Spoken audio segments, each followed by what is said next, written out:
I tend to be more introverted and keep to myself anyway. And what was so, I would say, life-changing about the One Heart experience was the community of people that I really got to know and love. So there are all these rich relationships that formed out of that first One Heart journey that really helped me to feel seen and supported at the intersection of psychedelics and entrepreneurship. And so when I came to One Heart, it finally felt like, holy shit, there's a community there that understands the vision of what it is that I want to create. And I felt not stigmatized or not laughed at or not looked down upon, but fully supported in that creation. Welcome to The Awakened Leader, transformative stories with plant medicine by One Heart. In each episode, we'll speak face-to-face with successful, heart-centered leaders and conscious creators. We'll go deep into how their lives have been transformed from their work with sacred psychedelic plant medicines within our unique container. You'll hear stories from CEOs, changemakers, and creatives about their experience, and then learn how those moments have propelled them to elevate their life and the lives of those around them. Each guest has completed One Heart's 8-week Human Accelerator for Life Elevation program. This container brings together 40 amazing heart-centered leaders for an epic 1-week transformational journey in Costa Rica, plus 7 weeks of virtual preparation and integration before and after. Our intention with this podcast is to plant a seed within your heart that we all are powerful, conscious creators, capable of manifesting our most aligned lives filled with joy, fulfillment, and love. Our mission is to elevate the life, work, and community of heart-centered leaders by reminding them of our truth, that I am you, you are me, we are one. All right, everybody. Today, I am joined by one of my good friends, colleagues, and fellow psychonaut enthusiast, Paul Austin. He actually joined us in our One Heart Journey 2 back in New Year's of 2019. Paul and I first met in 2018 at an intimate curated event, and we just hit it off. Soon after, when I decided to join my first One Heart during Journey 2 of New Year's 2019, I invited him to join me as well. And he said yes. So we both went to Costa Rica. And one of my most touching memories with Paul was in our daytime ceremony, just looking eye to eye, smiling ear to ear, and understanding and remembering the true joys of life. And at that moment, I knew he'd be a close friend and ally in life and in our missions. Soon after, I was one of the first angel investors in Paul's psychedelic education media company, Third Wave, and I've been an advocate of his work ever since. Paul and I even hunkered down during COVID lockdowns in Miami of 2020 and have continued to support each other in our missions ever since. Paul's been one of the most prominent voices in the world of psychedelics in the last 8 years. As the founder of Third Wave, he's educated millions on the importance of safe and effective psychedelic experiences for personal transformation. As a pioneer at the intersection of microdosing, personal transformation with psychedelics, and with professional success, he's been featured in Forbes, Rolling Stone, and BBC. Paul helps others use microdosing as a tool for professional development and increased self-awareness by treating the use of psychedelics as a skill refined through mentorship and courageous exploration. And he believes learning how to master this skill will be crucial in the story of humanity's present, future evolution. Paul's even invited me to his podcast twice, so I'm excited to finally welcome him to One Heart's podcast and share with you all his One Heart experience as well as transformation and his wealth of knowledge in the psychedelic space he's built for the last 8 years. Throughout this episode, some of my favorite talking points with Paul are the importance of community as medicine in Paul's development, especially coming in burnt out due to building 2 companies, integrating masculinity and boundaries in his professional and personal life after working with boundary-dissolving medicines like ayahuasca, the skill of psychedelics and the need for psychedelic literacy if we want to see this resurgence of psychedelics during this third wave to sustain, and why supporting the non-clinical outcomes in the psychedelic space is emerging, and how Third Wave and One Heart are two organizations leading the way.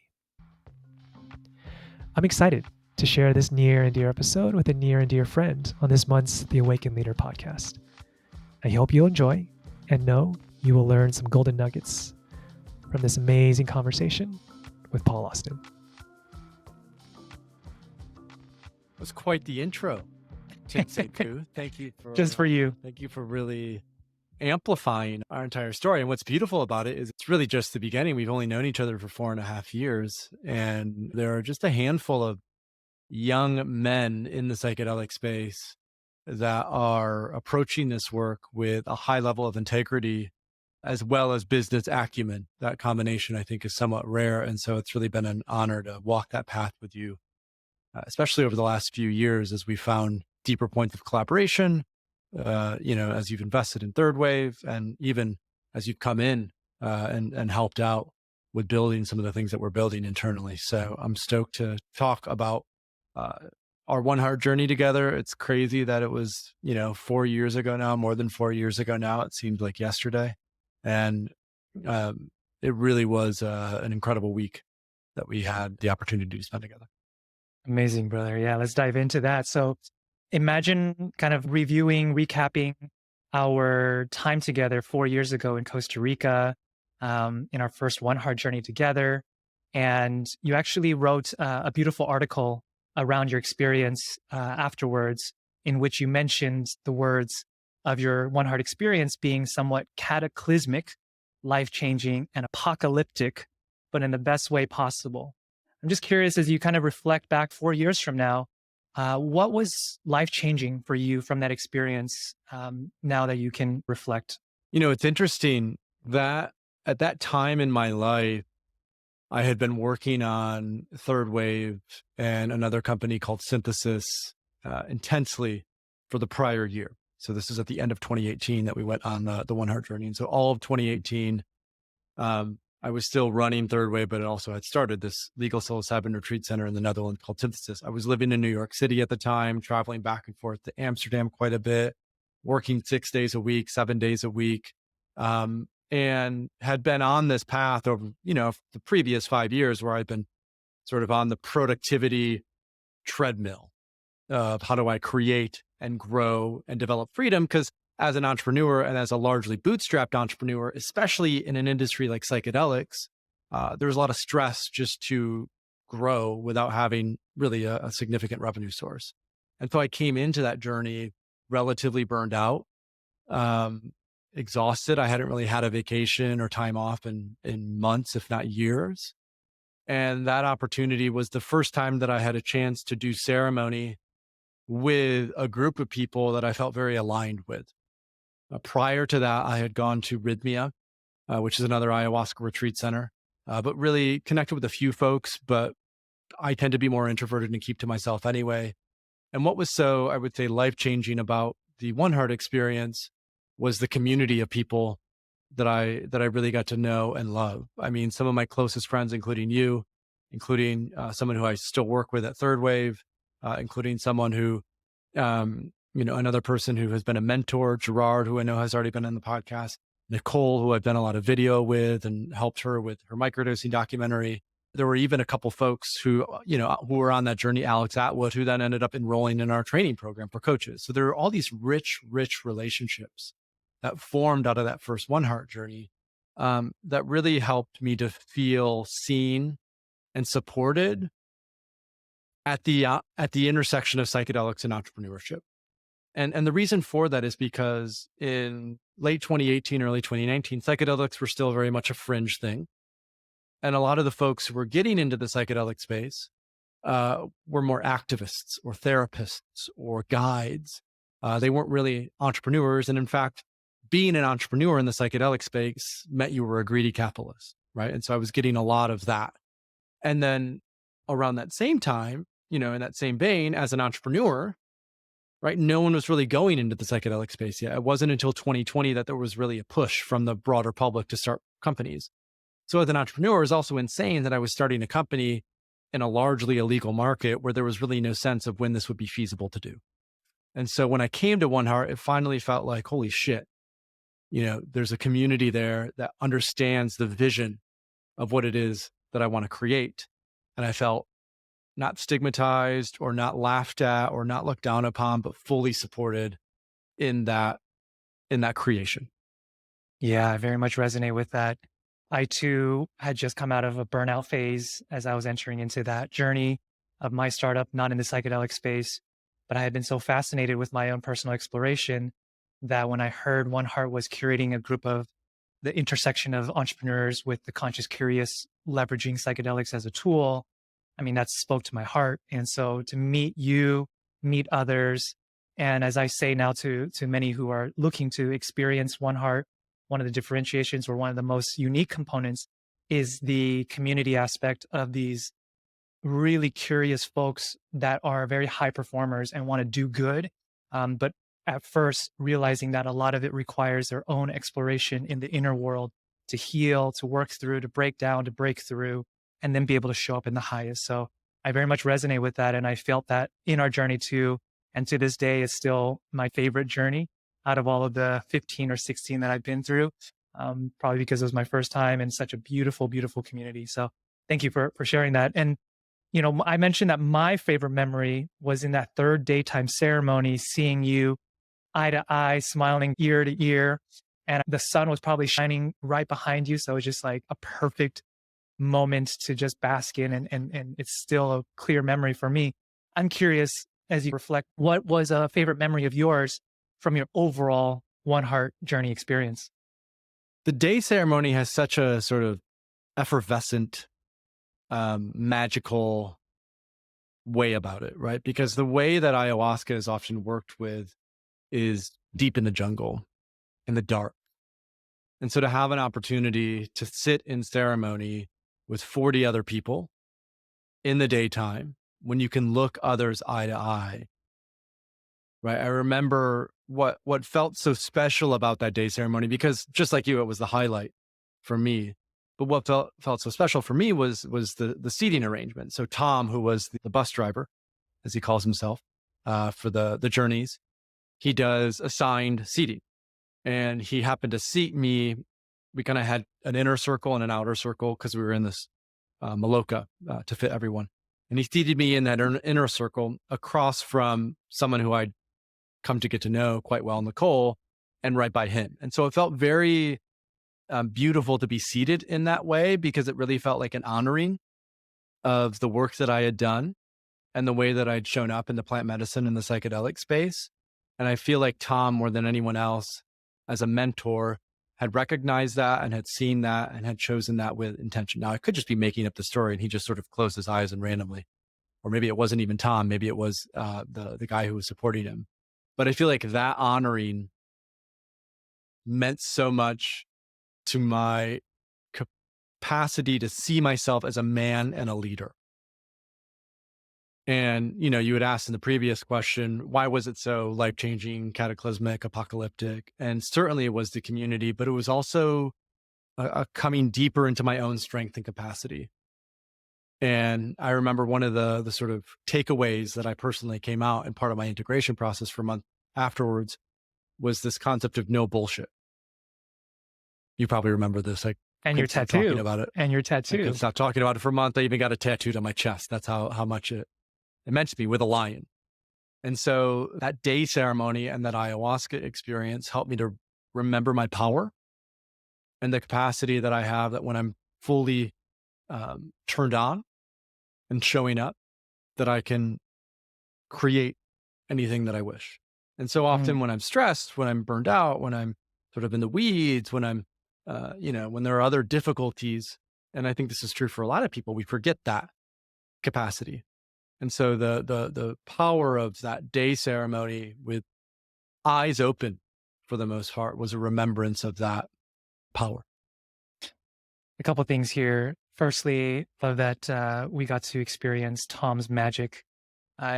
Whether it's a bus driver, he calls himself also a taxi driver to the home, A back to the home. bartender. A bartender. He's a special teacher, and it's really special to receive his medicine, both with the plant medicine as well as the words that he shares. And I can see how that led to a powerful takeaway for you of the no bullshit. And I love the tattoo that symbolizes that for you now until the end of your life. I'm curious, as you walked with that mentality of that takeaway, what's an example, maybe during the integration phase or in the last 4 years, that's really ignited, that's very much shown up for you to step into, whether in your work with Third Wave or maybe perhaps in your personal life as well? So in the psychedelic space, there can be a tendency to be too soft or to be too feminine or even to be too empathic or too compassionate, right? There's a way in which psychedelics attract a certain type of individual to come in. And what I loved about Tom and his leadership, Tom has a military background. He has this sort of Viking lineage that he weaves in to his ceremonies.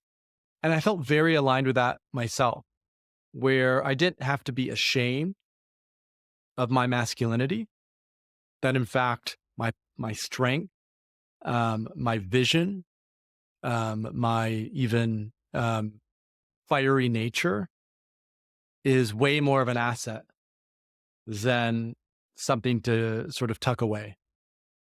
And while working with ayahuasca certainly helped to further integrate some of those feminine, soft elements, it was also a really powerful reminder of the importance of boundaries.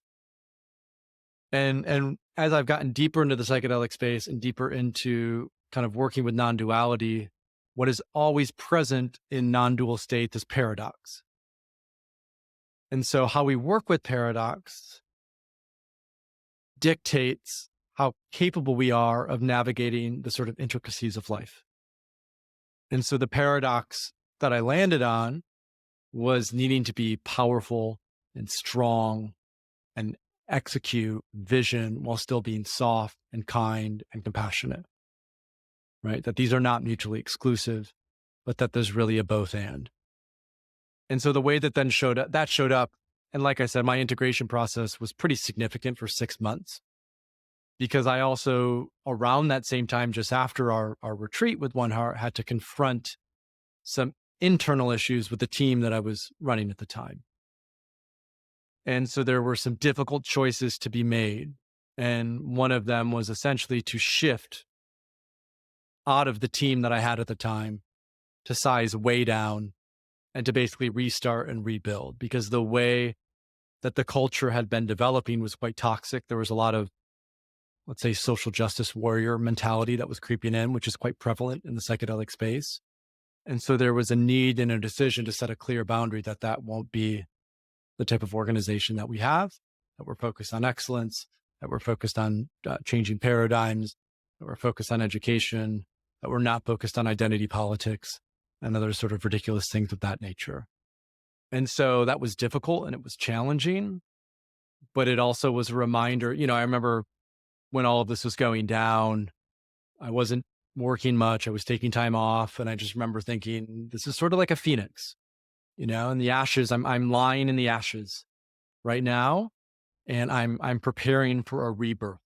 And so that One Heart journey, and I also did a journey at Soltara right after One Heart, sort of laid the groundwork for that rebirth, which has now led to the place that I am now 4 years later, right? That integration process 6 months after was that foundation.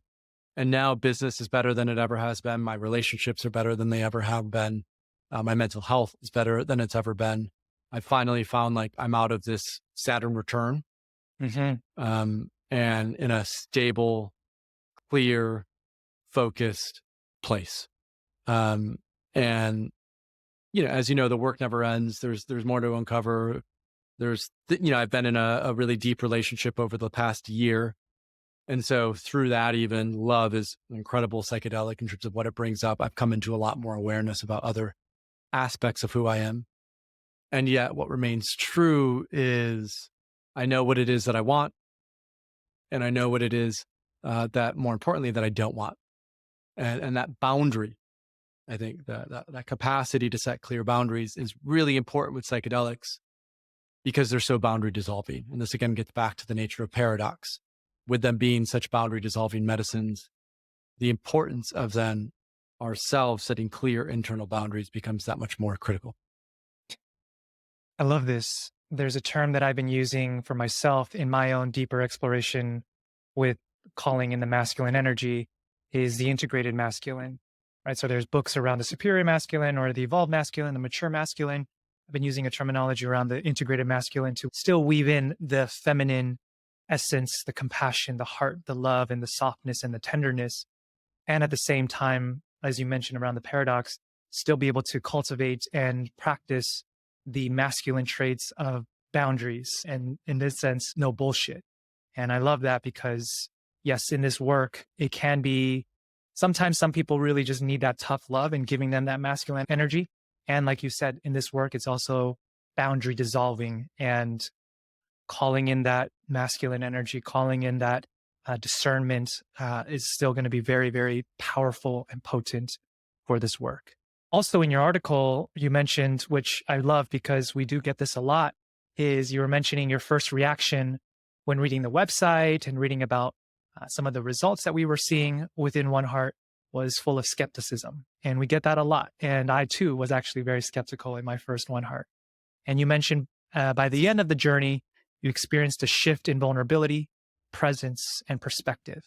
And so as your journey was 4 years ago and you look back to the person you were before the journey and the person you are now, what's been a major shift in your life that's resulted from that journey together? For me, there was a certain standard or a bar that I held myself to. And that basically took a significant leap up. It kind of like increased an entire standard deviation, let's say, if we're thinking statistically. So the types of people that I chose to commit to and surround myself with, the level at which I wanted to do business and execute on the vision that I was holding, my capacity to show up in a way that was present, was listening, that was compassionate. There was just, it was sort of like a full on, okay, now everything has to go to here. And this is now the baseline. So there was a fundamental shift in the baseline of my expectations about how I show up, about who I show up with, about the way that I treat myself, about what I do let in, what I don't let in. As an example of that, even in 2019, I was, drinking alcohol or smoking cannabis or the diet and the food that I was eating, or even my meditation or lack of meditation. And what I remember being very true after that experience is there was a recommitment and a rededication to all of this sort of personal development practices that I had first come into maybe 10 years prior. And it was like my enthusiasm for those practices was reignited from those experiences. And so with that baseline shifting, again, this comes back to the no bullshit and the setting of boundaries. There were a lot of things that I just simply chose to let go of because there had to be a shedding of the old in order to make way for the new.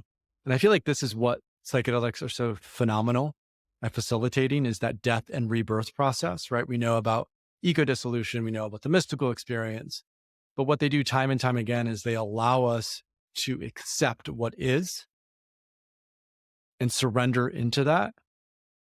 And whenever there's a significant resistance, that usually means there's an even greater reason to let go of the thing that we are attached to. And so that learning and that lesson has continued to permeate my life. And it continues to be something that I tune into, that I honor. It's not always easy. And I still fight from time to time. But the remembrance of what ayahuasca taught in these journeys has been a great anchor in which to make decisions on boundaries, baselines, who I'm surrounding myself with, what type of business I'm doing, things like that. Yeah, I've had the privilege of working with this medicine for quite some time. And each time I work with it and drink this medicine, I'm reminded this quote from Tom, actually. He says, ayahuasca doesn't make you a better person, but it makes you want to be a better person. And expanding the bar here very much resonates with each of my journeys of like, wow, I really want to level up, really want to step up in this aspect of my life, whether it's romantic, whether it's self-love. whether it's how I show up in my business, whether it's how I show up for my physical health. I think this medicine has a very potent way in creating that desire and thus the shift that we hear a lot in the stories. So also in your article, you mentioned throughout the retreat, you reminded yourself to trust the process. And I actually love this line a lot because albeit it's simple to understand, but perhaps not easy to fully follow, trusting the process. And you mentioned even when it felt uncomfortable. And it's in fact something that I share a lot over and over to these journeyers who come onto these journeys. Maybe it's this, or maybe it's something else. What's one piece of advice you would give to anyone feeling called to join a one heart journey? And then perhaps working with medicine for such a long time now, perhaps specifically with ayahuasca, any piece of advice you can give to someone who is perhaps leaning into an experience with Aya and one heart? So with Aya specifically, I would say don't let the idea of purging be a block in committing to something like this. Purging is a quite sort of alien behavior for a lot of Westerners. And I think time and time again, what I hear from folks is the reason that they're hesitant to work with ayahuasca is because of the purging. A couple anecdotes there. I've worked with ayahuasca about 15 times now. I didn't purge at all until my 8th or 9th ayahuasca experience. And now every time I go in, it's actually what I look most forward to because there is such a deep emotional release and psychosomatic release from that experience. It's actually quite healing in itself. So I think that'd be my general perspective is surrender into the purge and don't let that be a block because it's a very minor thing, all things considered. Specific to One Heart, there are so many ayahuasca retreats that cater towards healing. And it's important because a lot of folks are looking for that deeper healing with this medicine. They want to go to the jungle, whether it's in Costa Rica or Peru. They want to sit in healing circles where the focus is on trauma and attachment wounds and early childhood.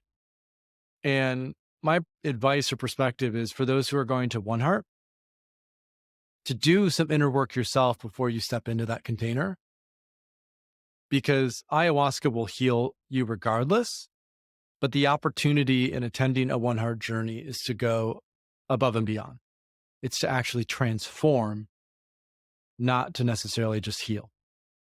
And so if there's a certain level of inner work that's done prior to that retreat, it could be a psilocybin experience, it could be deep meditation, it could be some form of therapy or body work, but some effort and energy being put into cultivating an inner landscape, then the leverage that will be created from the One Heart journey will be way more significant because that stuff needs to be looked at. It needs to be uncovered. There needs to be a catharsis. And it certainly happens at One Heart, right? It's why you bring in medical facilitators and people who are trauma informed and, those who have that background. And yet, if there's such an emphasis and a focus on that, then there's not really a full capacity to open up into the full One Heart journey and experience, which I think is about joy, about bliss, about transcendence, about creation. And that, I believe, is the true power of these medicines. And in fact, going back to one of the core takeaways for me through One Heart, I remember in the second journey, I had this vision of Third Wave and Synthesis, the projects that I was working on at the time, where I closed my eyes, I could physically see how it was all manifesting and being created. And that vision is what I anchored in terms of the feel and the aesthetic of the brands that were coming to life. And had I been deep in a process of confronting trauma, I would not have had that capacity or ability to really open up into the transcendence of existence and reality. And that capacity to be at one with God or source or the mystery, to be in that sort of non-dual space is the greatest gift that we can receive as a human. And it requires some cleaning out in order to allow for that true opening. Singing to the choir here. I resonate with both the purging not being a blocker because, for the Westerners, it is an alien behavior. Whereas in the traditional shamanic world, it's is an act of getting well instead of actually being sick. It's an act of getting well when we purge. So it's a shift in that perspective. And I love how it kind of threads into your other point, which is when we shed, when we let go, when we purge that which is holding us back, which is weighing us down, it clears the way for the next level, the next layer of this mysticism that the medicine provides, as you mentioned. And I've traveled into these different realities and cosmos and dimensions, and I'm just floored by how powerful and how magical this medicine can be. And when you come in with that intention, it really weaves it all in together, ideally for the bettering of your life, of how you serve, how you show up to your business and communities. And so really appreciate that feedback there and that advice for people who are looking to step into this possibly for the first time.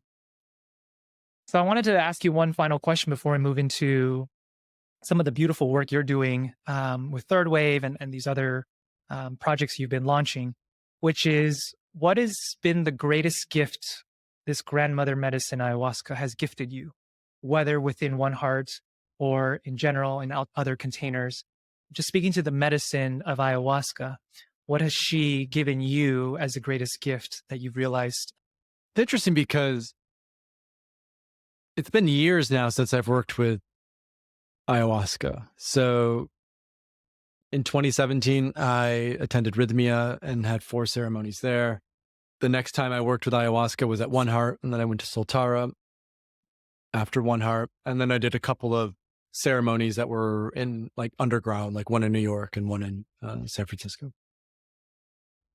And I actually paused all of the ayahuasca work because my last ceremony that I did totally kicked my ass.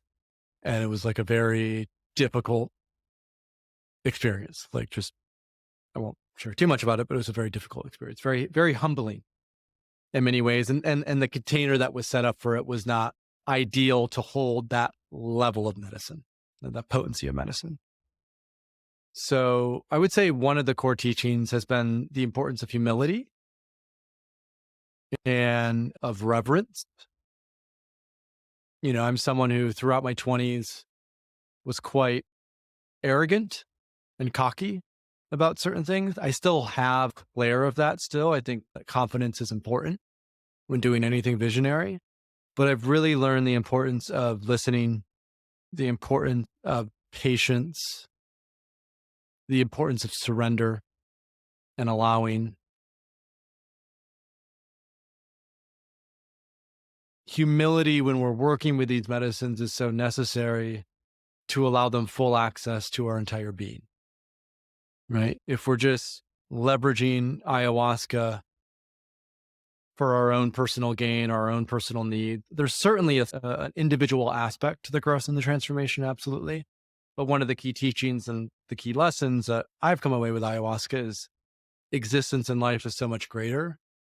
And I'm here to support that and be in service to that. And so when there's a capacity to be humble in that, then what actually happens is the ego is not a block of the energy flow. And so as we listen more and more, and as we are humbled by our experiences with ayahuasca, what ends up happening is these things that we want, these goals or the things we want to create or manifest, they actually flow much easier and much smoother. There's still a necessity of clarifying vision, of communicating what that vision is.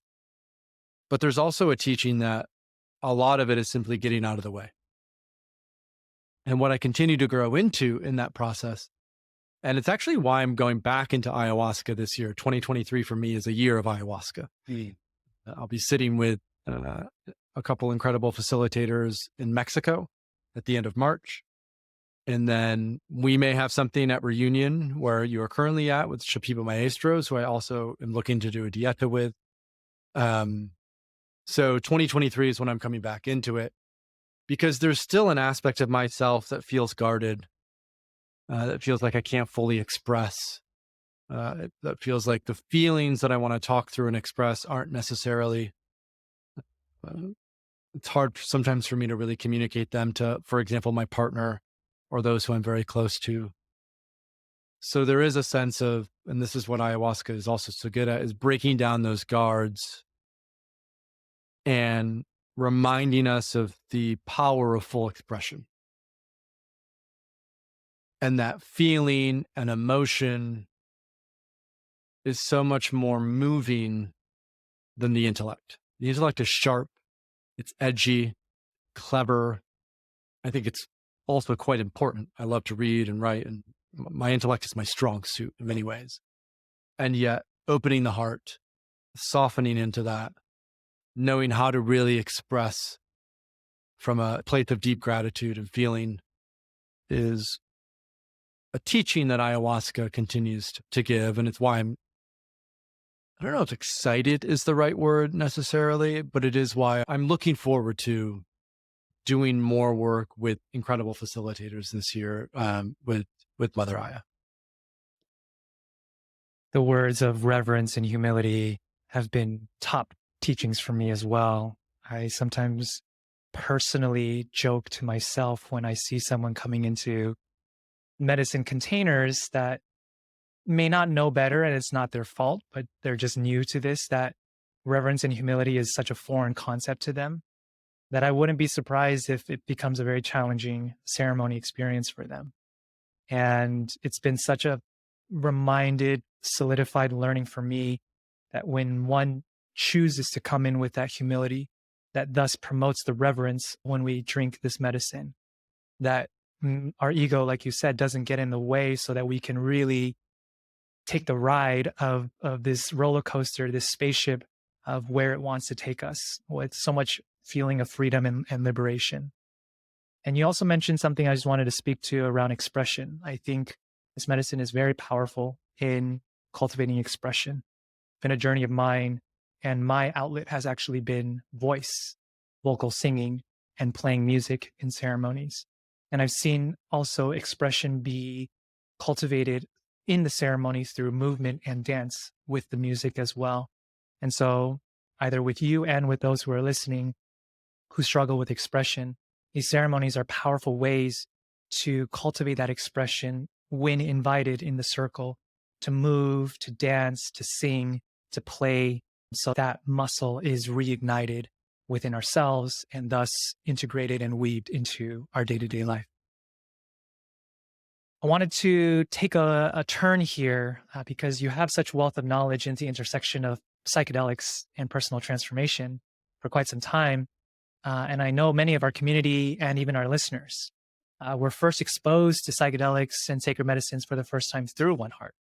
And so I'd love for our listeners to learn more about this intersection with your wealth of knowledge.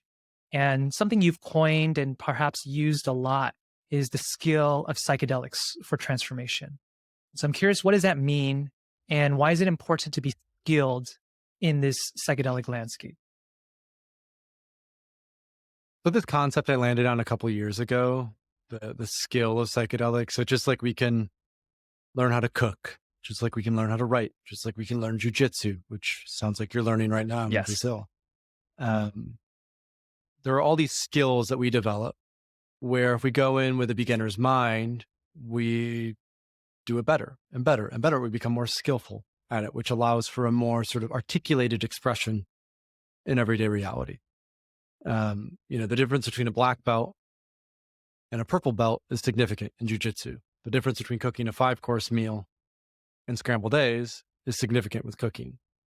And where we're at right now as a culture is the vast majority of people are illiterate when it comes to psychedelics. Right? They have no knowledge of it. They don't really understand why it might be helpful. They don't understand the difference between, let's say, plant medicine, psychedelics, and things like cocaine and heroin, other illegal drugs. They just all clump together.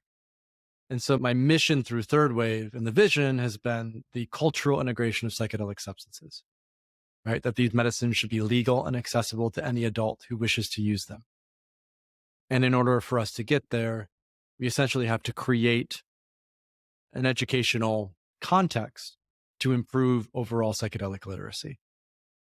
And so that skill of psychedelics then speaks to how do we prepare for a psychedelic experience? What medicine are we choosing for that psychedelic experience? How do we integrate after the psychedelic experience? What modalities are we using to help with integration, meditation versus breath work versus yoga? Where might microdosing come into that process as well as a tool for either preparation or integration?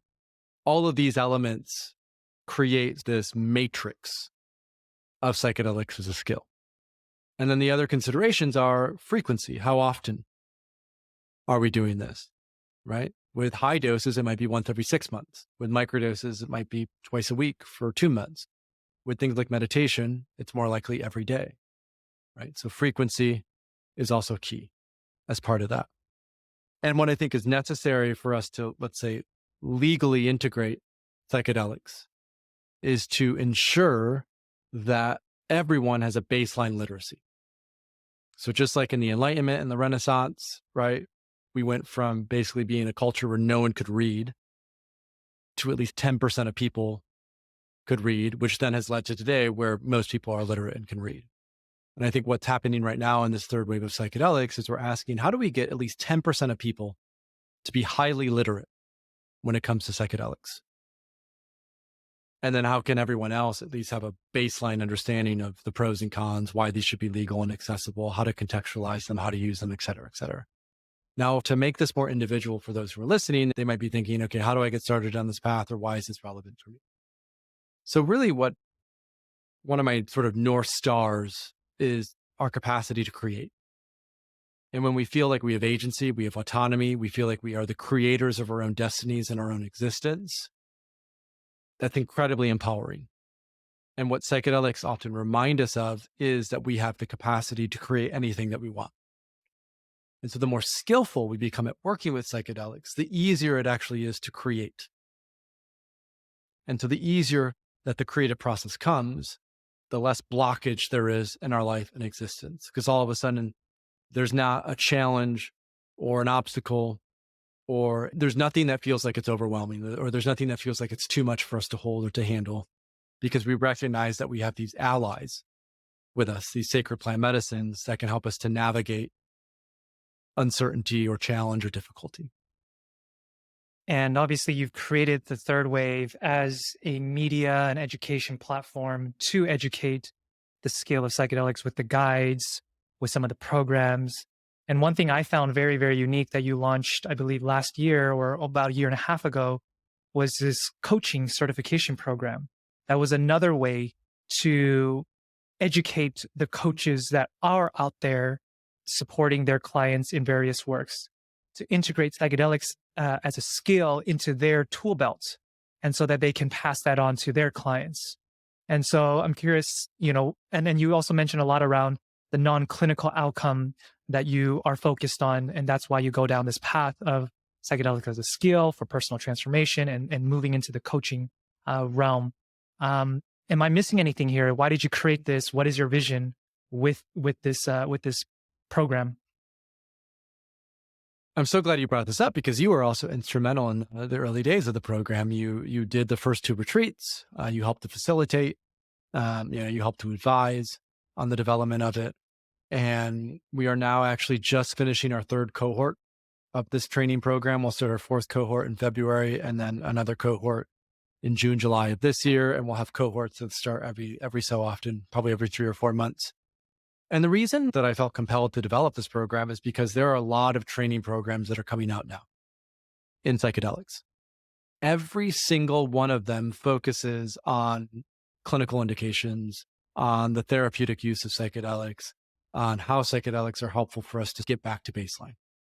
There is not yet, outside of ours, a single program that looks at the overlap of psychedelics performance, psychedelics and leadership, psychedelics and well-being, psychedelics and the capacity to go from baseline to the growth and the evolution of the individual that we're becoming.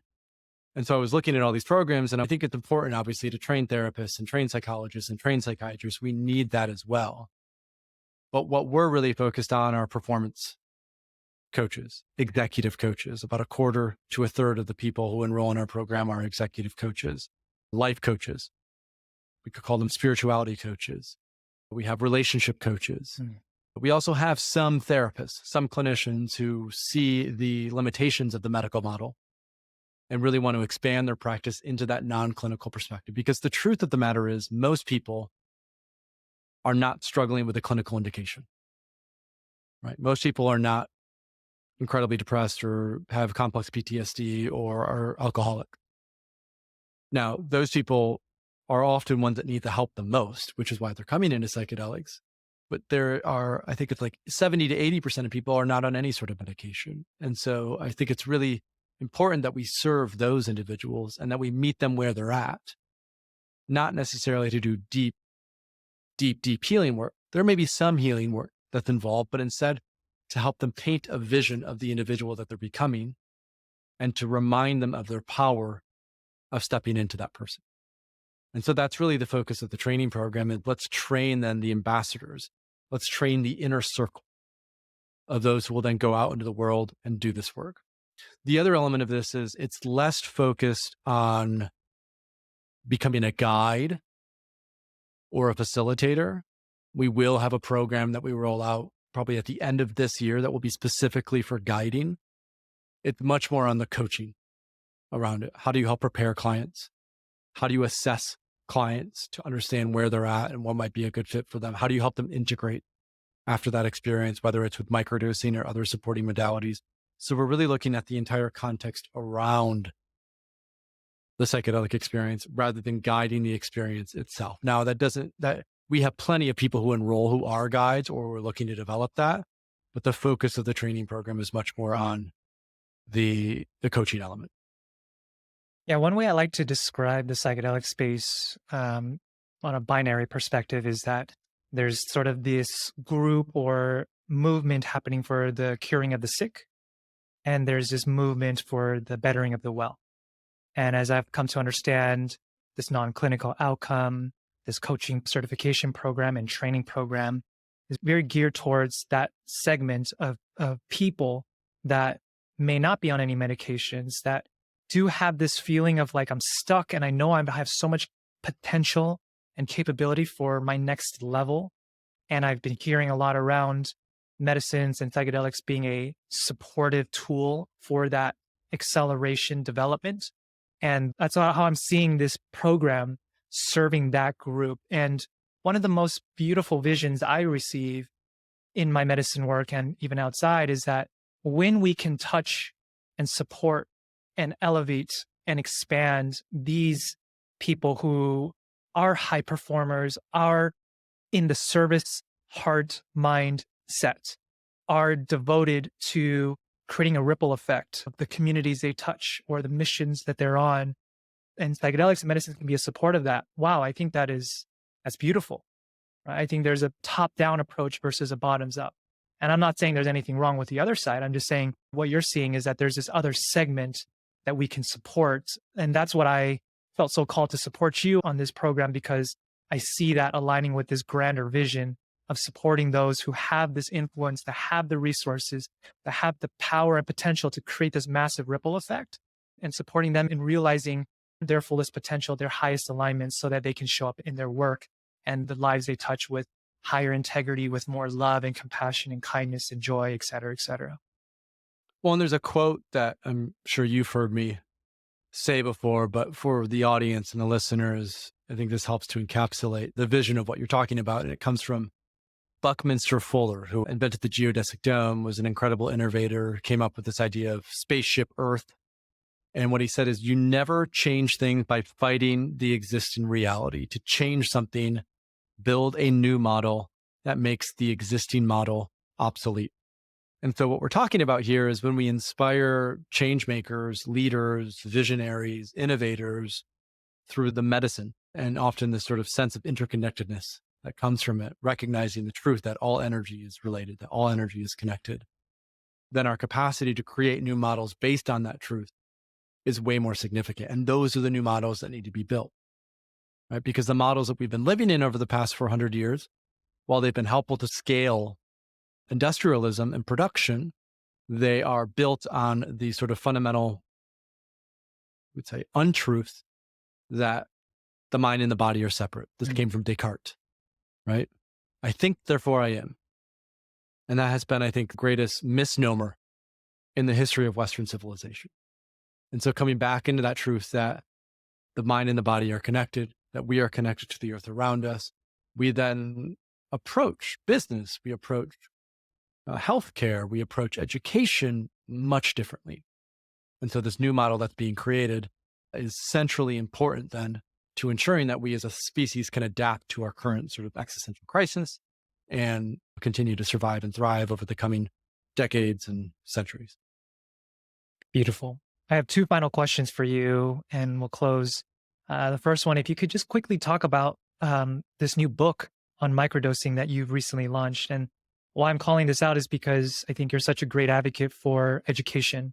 And I see microdosing as a very powerful tool for the preparation phase if someone is stepping away from SSRIs or medication, to wean off of that and be able to replace that with perhaps microdosing protocol. As well as I've seen it starting to happen more and more where people who've gone through One Heart, people who have gone through and experienced medicine in a very potent way, leverage microdosing as an integration practice as well to reconnect with their experience, with the wisdom that they're still receiving and downloading, et cetera, et cetera. So I'd love to hear a little bit around your book around microdosing. Why'd you release it? What is this work all about? And how can listeners find more about it? The Mastering Microdosing, How to Use Subperceptual Psychedelics to Heal Trauma, Improve Performance, and Transform Your Life. The title itself, Mastering Microdosing, speaks to that skill of psychedelics that I mentioned before. You know, a lot of people hear about microdosing and they think, oh yeah, I'll just take like a stem of a mushroom and that's a microdose. Not really. That's just taking a low dose of a psychedelic, but microdosing is much more about the intentionality. It's about the protocol. It's about calibration. And so what this book goes into detail around is how do you choose the medicine to microdose with? What are the different protocols that you can leverage? You know, is it twice a week for a month, 3 times a week for 2 months? How do you assess your baseline, right? Because another key aspect of microdosing this isn't just about the day you take a small dose. This is about consistently doing it over the span of 30 days, 60 days, or 90 days, and then tracking how your baseline changes from the beginning to the end of that. The parallel that I often bring up is like meditation, right? For anyone who has meditated before, you don't just sit down on the cushion and day one expect to be transformed. There's a clear understanding that if you really want to see the tangible benefits from meditation, that you need to sit down on the cushion 15 minutes a day for at least a month. And then at the end of that month, you'll be able to see that I'm less reactive, I'm ruminating less, I'm making better decisions, I'm more patient and calm and focused. That's interesting. Microdosing is similar. And one of the differences between microdosing and meditation is microdosing is what I would call meditation on steroids, right? There's a lot more amplification because it's an endogenous substance. We're getting a surge of serotonin, dopamine, and sometimes oxytocin. So there's a lot more firepower behind it. And so the question that I often pose to my clients or the people who go through our training programs or that I encourage our coaches to think about is to remind them that it's not about the substance itself, right?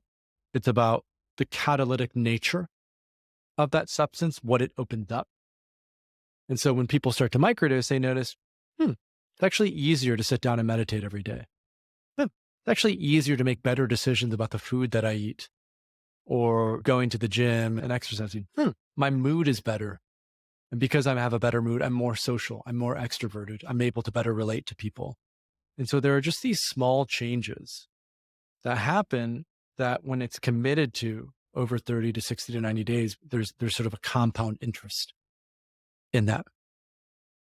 And within that, people always need to remember that microdosing is not the thing itself. Certainly microdosing helps to increase something called BDNF, brain-derived neurotropic factor, which is a precursor to neuroplasticity. So it helps us to be more adaptable.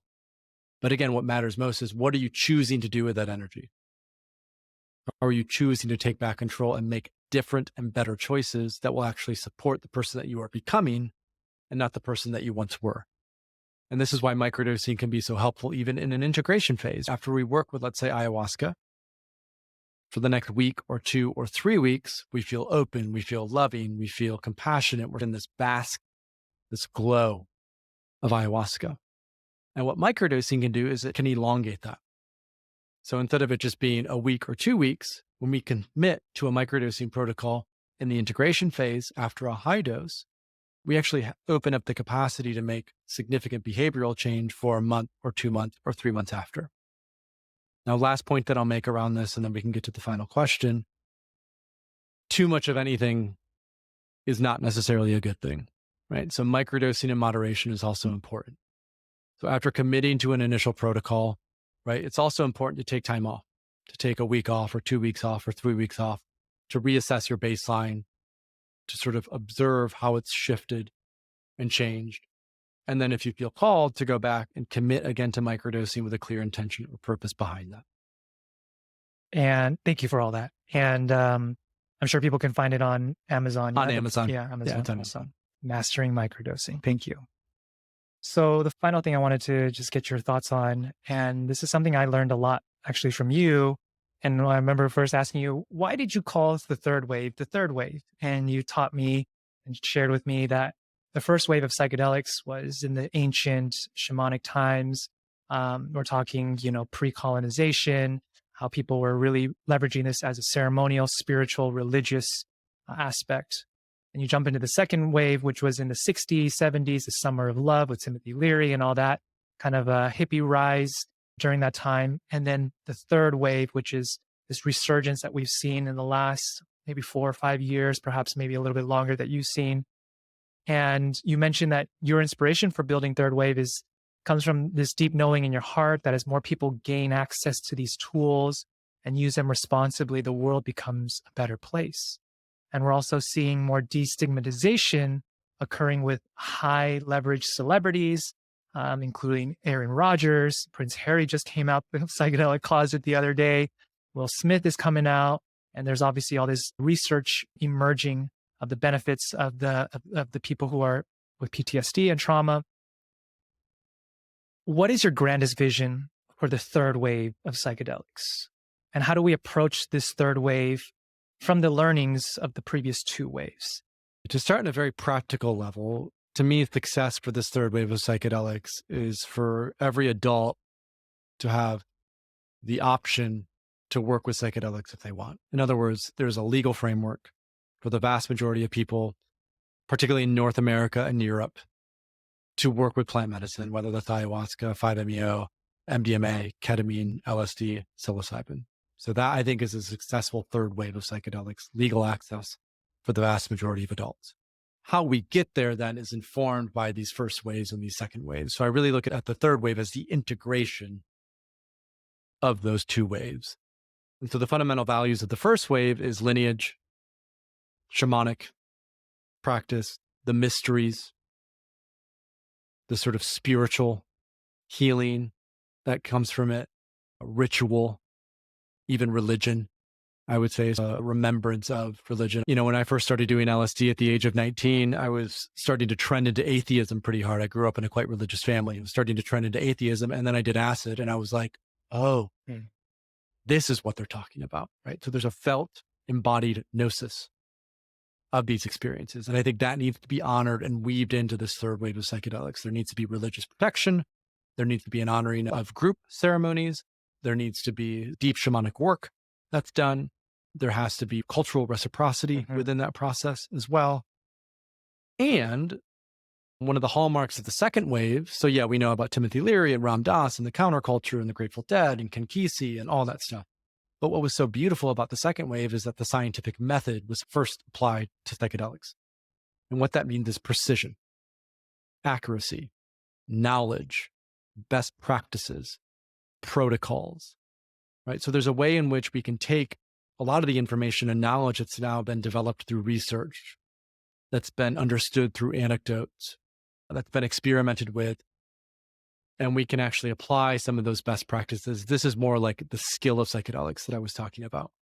And that way, if someone comes in and, they have a background of trauma, we know that this dose of MDMA done this number of times has this percentage of likelihood of being effective and working, right? And so there's a way in which we can leverage data.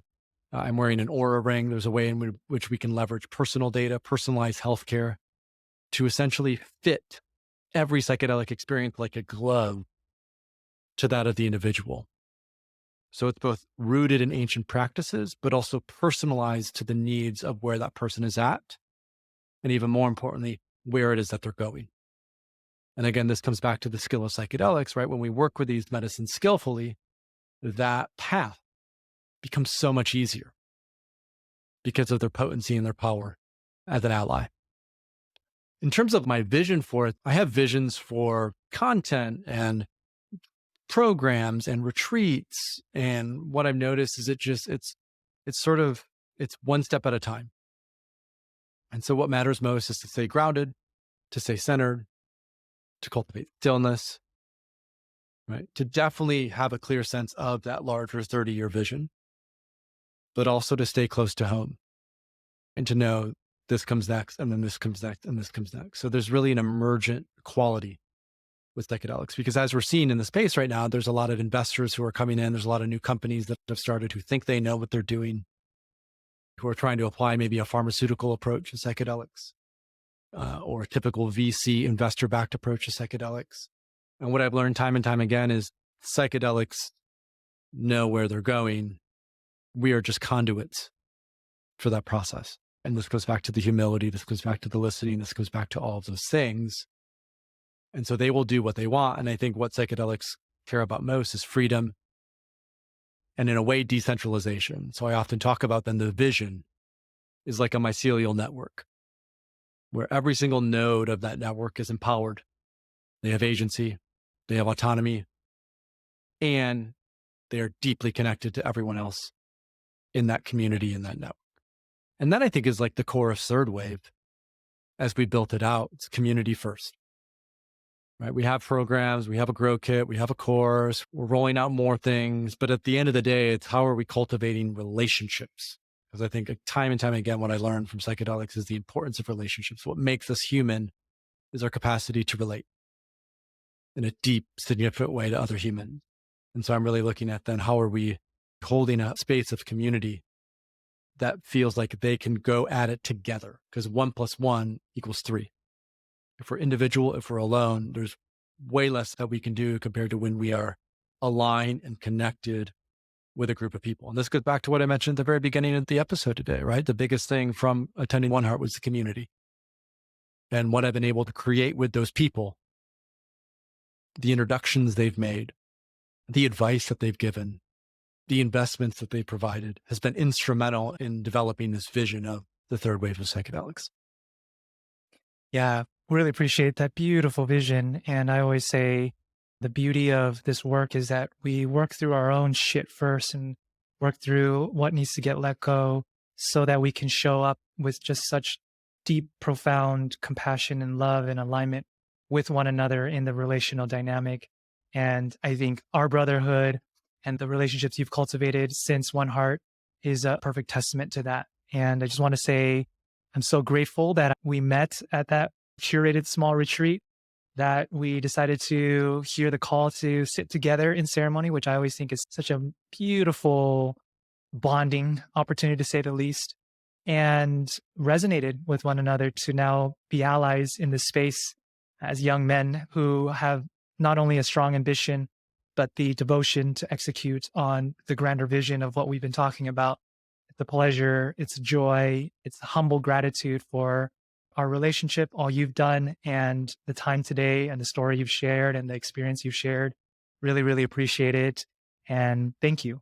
Thank you for being on here. Thank you for walking the path you are on for the last 8-9 years in such devotion of service to the greater good of this medicine and this work.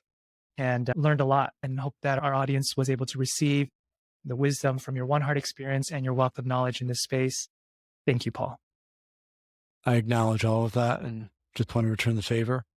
Tim, it's been an honor. Thank you for your support. Doing this podcast, I think, is a great look for you. And it's been an honor just to sit down and record another one of our conversations. Yes. It's been a ton of fun. So thank you. Awesome. Thank you, bro. We are very grateful to our guests for sharing their stories of transformation with One Heart, and we hope that their wisdom will support you in your life journey. If you enjoyed this episode, please subscribe to the podcast so you never miss out on our upcoming episodes. And are you a heart-centered leader or conscious creator who's ready to level up your life and impact in the world? Then we humbly invite you to apply to our next One Heart journey. One Heart was created to support leaders like you to live and lead from a place of true alignment, fulfillment, and joy.